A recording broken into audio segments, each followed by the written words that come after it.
Manchmal weiß ich nicht, wie dies weitergehen soll. Ich frag mich, warum ist der Weg so hart? Ich sauf wohl einfach weiter, spiel mit Karten und mit Weiber, als dass ich auf den Bordel graumer wollt.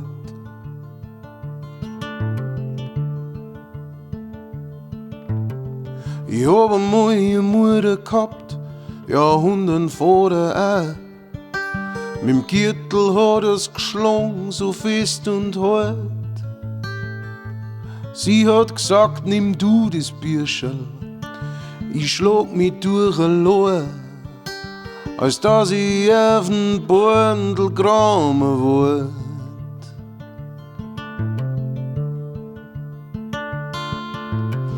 Ein Mädel hab ich kennengelernt, die war grad 18 Jahre, hat mir alles genommen und ist für immer fort.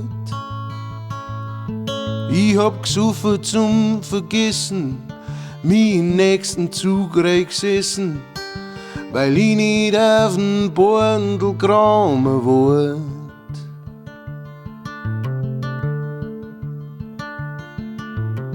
Ein Spätzl hat mir gesagt, hey, das Geld liegt auf der Straße. Wir haben's uns einfach genommen und sind fort. Kurz drauf haben's uns schon gefunden, mit ins Gefängnis eingenommen. Hab 2 Jahre lang am Bordel graumer gewollt.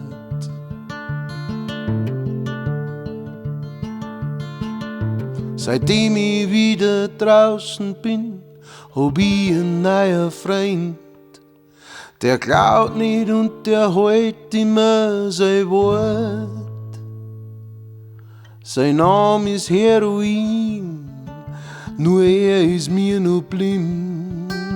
Der mit mir auf den Bordel graumer wollt.